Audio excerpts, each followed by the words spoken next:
America's education system has often been criticized as being inferior to other developed countries. Critics claim poorly managed curriculums, ineffective teaching strategies, and a lack of funding have seen America's education standards slip. It's argued that this is especially the case when compared to education in Western Europe and Asia. In a 2018 test designed to test mathematical ability, U.S. students ranked 29th from a total of 81 countries. In the same test, American students ranked 8th in reading and 11th in science. However, when the same test was done in 2023, their rankings in all three subjects went up. So this time it was up to 22nd in math, 6th in reading, and 10th in science.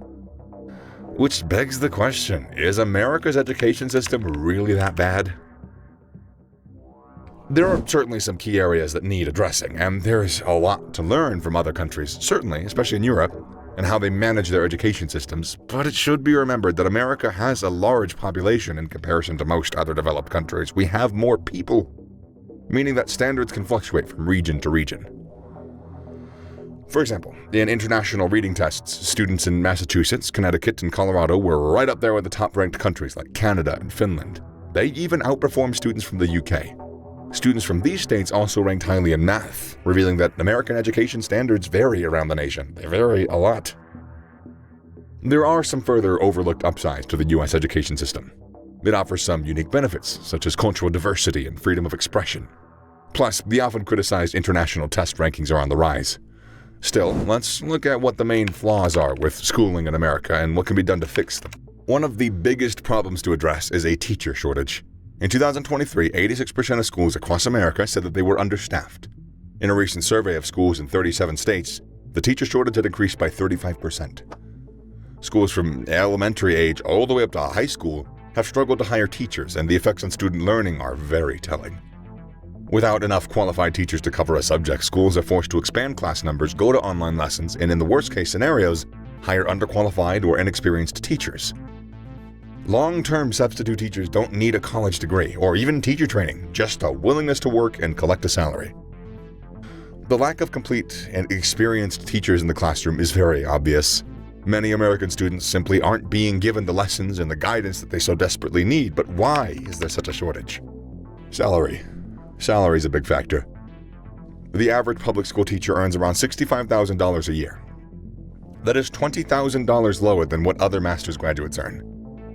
The motivation to study for 4 years and then enter the grind of day-to-day teaching simply doesn't appeal to young Americans weighing up their career options.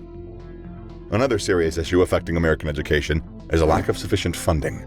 Federal spending only accounts for a small percentage of public school revenue. Most of the funding comes from the state budgets, and large amounts of that comes from property tax revenues.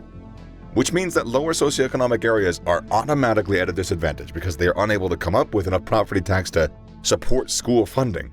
It all affects the schools. Children in well-maintained schools with access to the latest educational tools are naturally more motivated and much more inclined to perform than those who don't.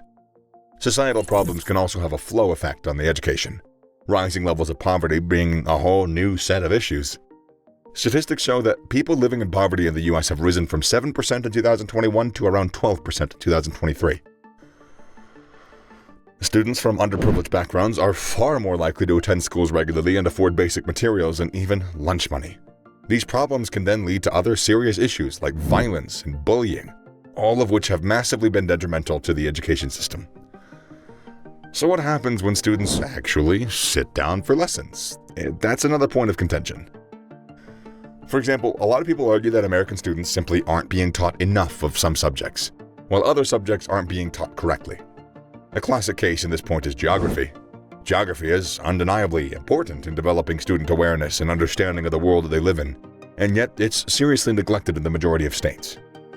Geography is not a mandated subject, and it's instead lumped in with social sciences. It's often seen as a soft subject, and other strands, such as history and civics, are given a lot more time in the classroom. A national assessment found that only 20% of 8th graders displayed any proficiency in geography. Mathematics had also been long viewed as below par amongst American educational analysts. Students regularly perform in the mid to bottom tiers in international testing. While this pattern has improved slightly over the past 5 years, many feel that it's still far from satisfactory. A widespread deficiency in math can have worrying repercussions for the future when more and more jobs will require a solid comprehension of mathematic principles. And that all sounds like doom and gloom, but it's actually not that bad. Or not all bad, I should say. America's education system has plenty of upsides, and it's got some unique benefits. One of the biggest benefits that sets America apart is the access to free schooling. The Constitution states that all children have a right to free education, regardless of their background or situation. This typically applies for primary and secondary schooling, or from kindergarten all the way through their final year of high school. Of course, this isn't limited to the US. Canada, Brazil, Turkey, Sri Lanka, and Finland all provide free education, as well as several other countries. Aside from the core subjects such as math, science, and English, there is a wide range of elective subjects that American students can choose from. These elective subjects often play a key part in honing a student's skills towards various vocations post-high school. Computer science, web design, theater, and dance, carpentry, mechanics, marketing, and a host of foreign languages are just some of the options available for high schoolers in America. This is an impressively diverse range of subjects, many of them directly related to specific future occupations. Many students from other countries would love similar opportunities, but are provided with little more than the basic core subjects. Aside from the wide range of subjects on offer, the learning environment in American schools is potentially very beneficial. Few countries offer such diversity in the classroom as in the US.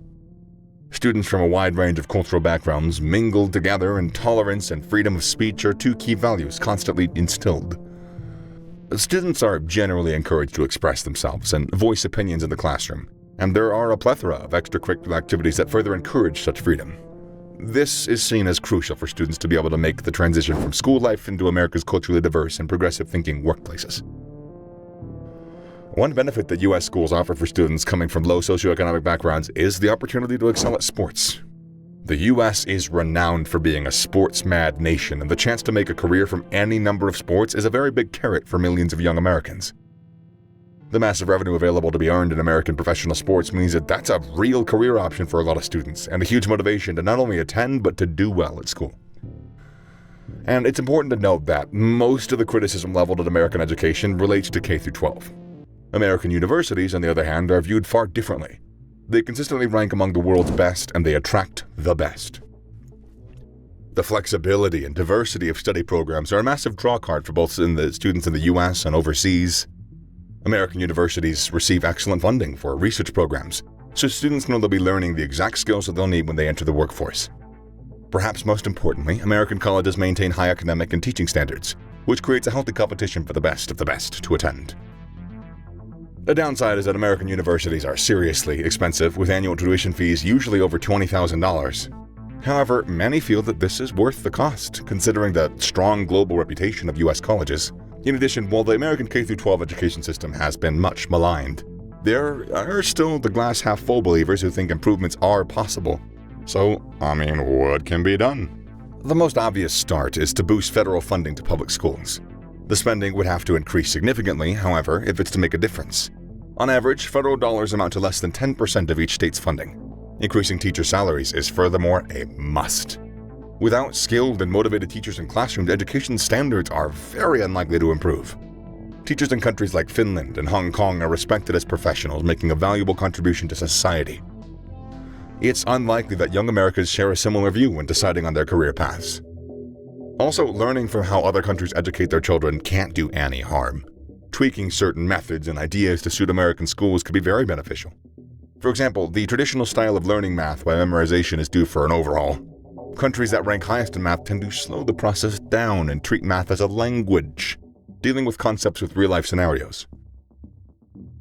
Other problems affecting U.S. education, such as poverty and violence, are much more complicated issues that will take much longer to address. America's education system is so far from perfect, but it does have its strengths. Most importantly, it has the potential for change, however long that may take.